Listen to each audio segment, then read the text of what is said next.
Subscribe करिए hi-fi study channel को, bell icon को प्रेस कीजिए लेटेस्ट वीडियो अपडेट सबसे पहले पाने के लिए।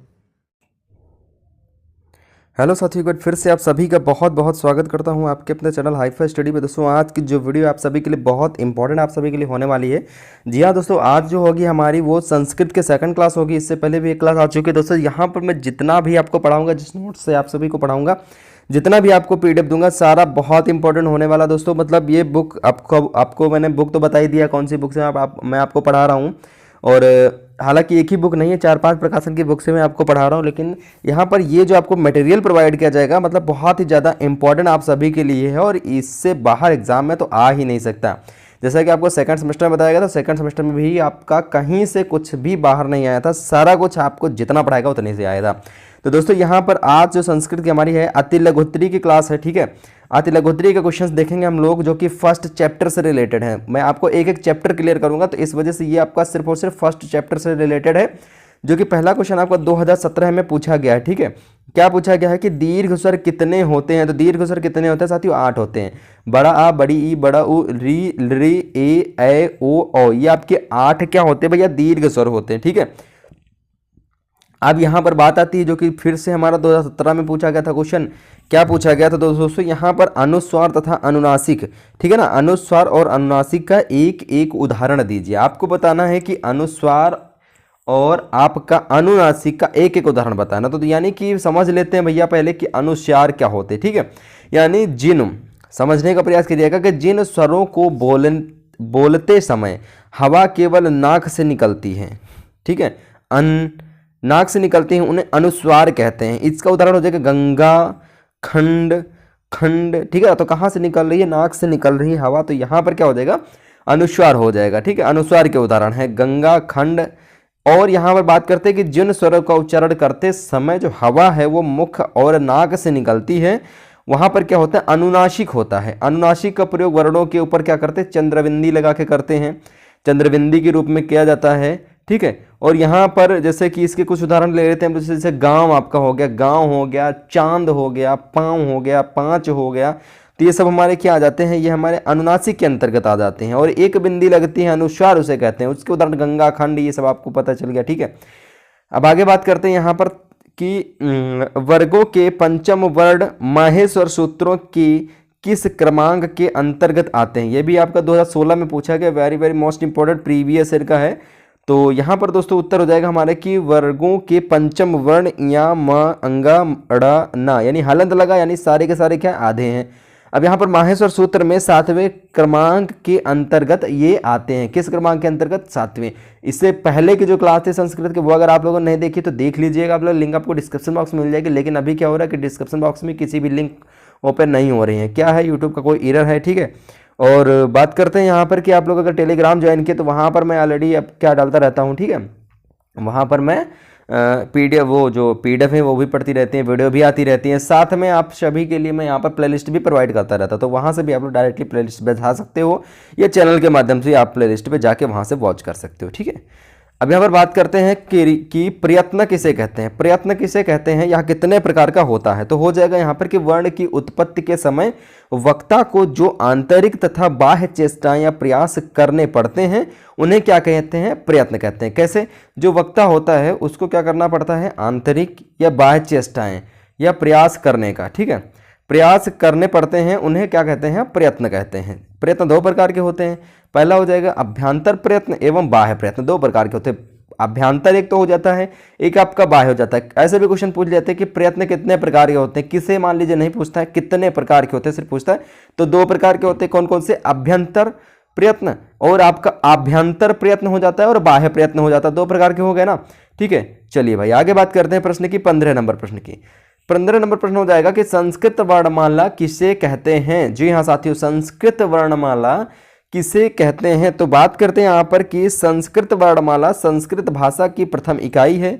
और संस्कृत भाषा में वर्णों का विभाजन मुख्य रूप से 2 भागों में किया जाता है। कौन कौन से? एक तो स्वर और एक आपका व्यंजन हो जाता है। स्वर और व्यंजन 2 भागों में विभाजित किया जाता है संस्कृत वर्णमाला को। यानी कि संस्कृत वर्णमाला बहुत कुछ हिंदी वर्णमाला के समान होती है, और संस्कृत की वर्णमाला में हिंदी वर्णमाला से 2 स्वर अधिक होते हैं। ये स्वर कौन कौन से? ल और री, ये द्वर्स जो होते हैं वो हिंदी वर्णमाला से 2 स्वर अधिक होते हैं किसमें, संस्कृत। ठीक है, चलिए भाई आगे बात करते हैं प्रश्न की, ह्रस्व स्वर किसे कहते हैं? ह्रस्व स्वर किसे कहते हैं? यानी कि जिन वर्णों के उच्चारण में कम समय लगता है वे ह्रस्व स्वर्ण कहलाते हैं। यथावत जैसे कह लीजिए छोटा आ, छोटी, छोटा उ, री, री, इसमें क्या लगता है भैया, वर्णों की उच्चारण जो हम उच्चारण करते हैं, उच्चारित करते हैं, जैसे बड़ा आ, तो इसमें क्या लग रहा है भैया, टाइम ज्यादा लग रहा है। ठीक है, और ह्रस्व स्वर में क्या होता है कि इसमें टाइम कब लगता है, छोटा आ कह दिया, अ कह दिया। अब इसमें ऐसा नहीं पढ़ेंगे कि छोटा आ, हम ऐसे पढ़ते हैं अ ई उ ली। ठीक है, ऐसे पढ़ते हैं भैया। ठीक है, तो इसमें क्या हो जाता है, हमारा जो समय है बच्चा वो कम लगता है। ठीक है, क्या लगता है भैया, समय जो होता है वो हमारा कम लगता है। और अब आगे बात करते हैं कि स्वर तंत्रिका क्या है। स्वर तंत्रिका क्या होती है? यानी स्वर तंत्रिका ठीक उसी प्रकार ध्वनि तरंगे उत्पन्न करती है जिस प्रकार सितारा के तारों से ध्वनि तरंगे उत्पन्न होती हैं। सितारा के तारों से ध्वनि तरंगे उत्पन्न होती, उसी तरह स्वर तंत्रिका का काम होता है, या स्वर तंत्रिका क्या है। ठीक है, आगे प्रश्न देखते हैं हम लोग। इंपॉर्टेंट क्वेश्चन ये भी दिया गया है। क्वेश्चन कह रहा है साथियों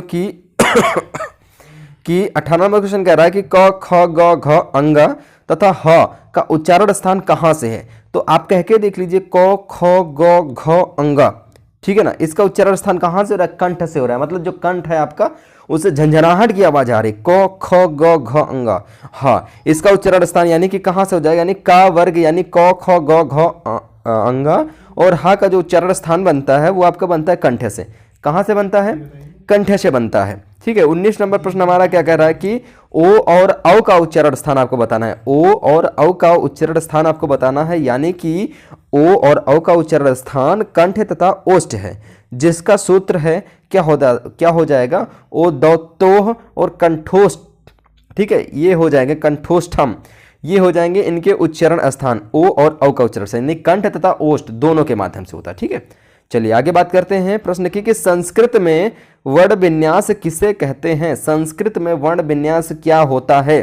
यानी कि वर्ण विन्यास होता है कि किसी शब्द के स्वर एवं व्यंजन वर्गों को अलग करने पर क्या कहते हैं? वर्ण विन्यास कहते हैं। इसको क्या कहते हैं? वर्ण विन्यास कहते हैं। जैसे मान के चलिए आपके सामने एक आ जाता है, क्या जाता है, बालह, यानी ब प्लस आ मिलके क्या बनता है, बा बनता है, क्या बनता है, बड़ा आ बनता है, क्योंकि आधा आ बा के नीचे हलंत लगा होता है, वो आधा आ हो जाता है, आधा बा हो जाता है, और उसके साथ हम बड़ा आ लगा देते तो क्या हो जाता है, आ हो जाता है। प्लस में लाह जो है, ठीक है, अहा, यानी कि ला प्लस अहा। ठीक है, यहाँ पे ये दोनों आधा ला हो जाता है, अहा मिलके क्या हो जाता है, यहाँ पर आप देख सकते हो लहा बन गया। तो पूरा सब क्या बन गया हमारा, अकारांत के करीब आ गया। ठीक है, बराबर क्या होता है, अकारांत, यानी कि लहा हो जाएगा, पूरा मिलके बालह हो जाएगा। ठीक है, चलिए आगे बात करते हैं 21 नंबर प्रश्न की कि वर्ण संयोजन किसे कहते हैं? समझने का प्रयास कीजिएगा कि वर्ण संयोजन क्या होता है। इसी प्रकार से भी पूछा जा सकता है आपका क्वेश्चन, वर्ण संयोजन किसे कहते हैं, इस प्रकार से भी आपका क्वेश्चन पूछा जा सकता है। और इस तरह पूछा गया कि इसके द्वारा शब्दों का निर्माण कैसे होता है, या वर्ण संयोजन के द्वारा शब्दों का निर्माण कैसे होता है, वर्ण संयोजन किसे कहते हैं, क्या कहलाता है, इसके बारे में बताइए। तो किसी भी प्रकार से अगर आपका क्वेश्चन पूछा था आंसर उसका एक ही होगा। क्या होगा कि स्वर और व्यंजन वर्णों के योग, स्वर और व्यंजन वर्णों के योग को वर्ण संयोजन कहते हैं। इसके द्वारा ही शब्दों का निर्माण होता है। शब्दों का निर्माण जैसे कपोता हो गया, आपका समझने का प्रयास करिएगा, कपोता हो गया। ठीक है, तो कपोता में जो का आता है, पहले तो का नीचे हलन लगा होता है तो आधा का माना जाता है, उसके बाद इसमें छोटा आ लगा दिया जाता है तो का हो जाता है पूरा। अब बात करते हैं यहाँ पर पा, जैसे कपोता का पा, का को हमने क्लियर कर लिया। पा में जैसे पा में क्या होता है, पा हमारा आधा होता है और उसमें ओ लगा देते हैं, बड़ा ओ लगा देते हैं, तो इसमें क्या हो जाता है, पो हो जाता है, तो कपो हो गया। और कपो और ताह बाद में आता है ना, तो ता आधा होता है, उसके बाद आहा लगा दिया जाता है। ठीक है, तो वहां पर क्या हो जाता है, ताह बन जाता है। तो इस प्रकार से जो हमारा नया शब्द बन के तैयार होता है वो होता है कपोता, यानी का प्लस पो प्लस ताह, यानी कपोता बन के तैयार हो जाता है। आगे बात करते हैं यहाँ पर प्रश्न की संस्कृत में अयोगवाह वर्ण किसे कहते हैं? संस्कृत में अयोगवाह वर्ण किसे कहते हैं? तो मान के चले यहाँ पर कि संस्कृत में अन और आहा ये क्या होते हैं, अयोगवाह वर्ण होते हैं। याद कर लीजिएगा, आप लोग पता भी होगा क्योंकि बहुत पहले से हम लोग पढ़ते आए हैं। क्या संस्कृत में अन और आहा जो होते हैं ये अयोगवाह वर्ण होते हैं। ये ना तो स्वर होते हैं और ना ही व्यंजन, यानी इनको ना तो स्वर में रखा गया है, ना तो इनको स्वर की लिस्ट में रखा गया, ना ही इनको व्यंजन की लिस्ट में रखा गया है। तो ये क्या हो जाते हैं, हमारे अयोगवाह हो जाते हैं। बात करते हैं अगले प्रश्न की, संयुक्ताक्षर व्यंजन किसे कहते हैं। याद कर लीजिएगा आप लोग, संयुक्ताक्षर व्यंजन किसे कहते हैं, बहुत ज्यादा एग्जाम में आपके पूछा जाता है, उदाहरण सहित स्पष्ट करना है आपको। या फिर ऐसे पूछा जा सकता है कि संयुक्ताक्षर व्यंजन का कोई एक उदाहरण बताइए, या फिर संयुक्ताक्षर व्यंजन किसे कहते हैं, संयुक्ताक्षर व्यंजन की परिभाषा लिखिए। किसी भी प्रकार से ये आपका क्वेश्चन पुट अप हो सकता है। बात करते हैं यहाँ पर कि जब दो व्यंजन वर्ण मिलकर एक वर्ण का रूप ले लेते हैं तो उन्हें संयुक्ताक्षर व्यंजन कहा जाता है।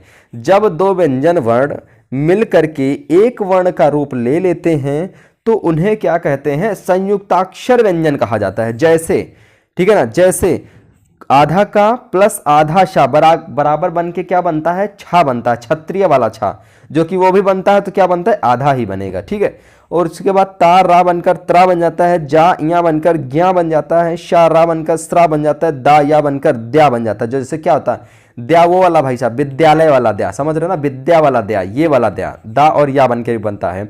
उसके बाद दा और वा बन के क्या होता है, द्वा, द्वा, जैसे विद्वान वाला द्वा होता है उस तरह से बनता है। आगे बात करते हैं प्रश्न की कि उदात्त स्वर किसे कहते हैं। उदात्त स्वर किसे कहते हैं, उदात्त स्वर क्या होता है संस्कृत में, इसके लिए क्या सूत्र हैं।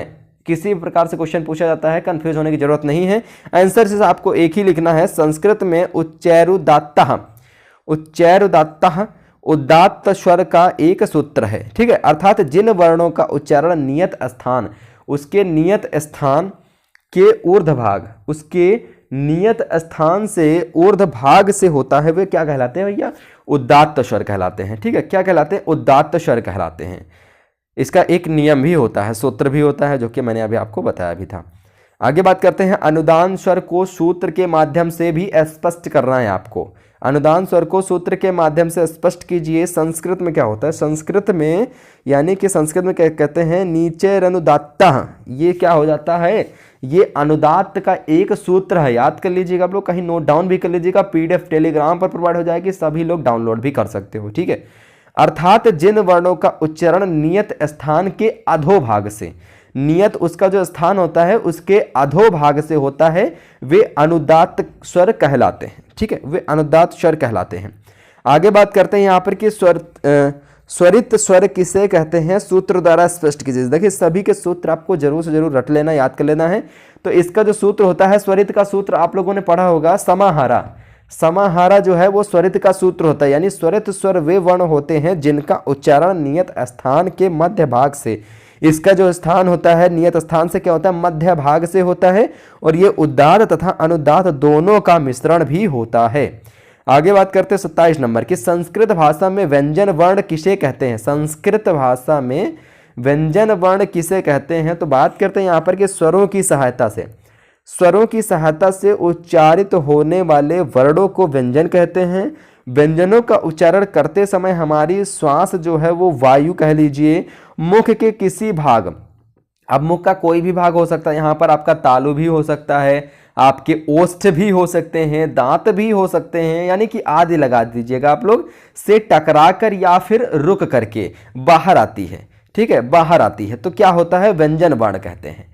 ठीक है, व्यंजन वर्ण जितने भी होते हैं अंदर से, जो व्यंजनों के उच्चारण के समय क्या होता है, जो हमारे मुंह के अंदर की जो वायु होती है, श्वास होती है, हवा होती है, वो हमारे मुख के किसी भी भाग से, अब मुख का कोई भी भाग हो सकता है, गलफड़े भी हो सकते हैं, तालु भी हो सकता है, ओष्ठ भी हो सकता है, दांत भी हो सकता है, कुछ भी हो सकता है, आदि से टकरा करके या फिर उनके साथ रुक करके जब बाहर आती है तो यहाँ पर क्या होता है, हमारे व्यंजन वर्ण होते हैं। समझने का प्रयास करिएगा, ठीक है, ऑटोमेटिक समझ में आ जाएगा।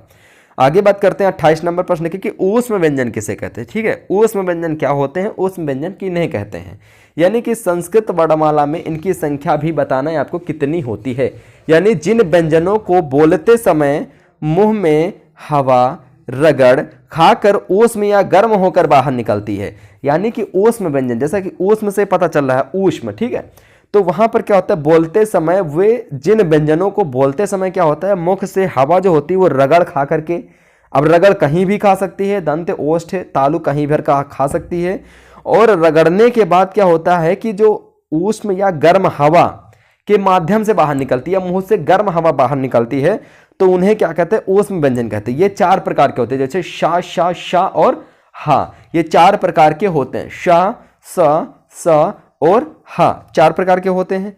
ठीक है, आगे बात करते हैं कि संस्कृत में वर्ण भेद किस प्रकार से किया जाता है, स्पष्ट कीजिए।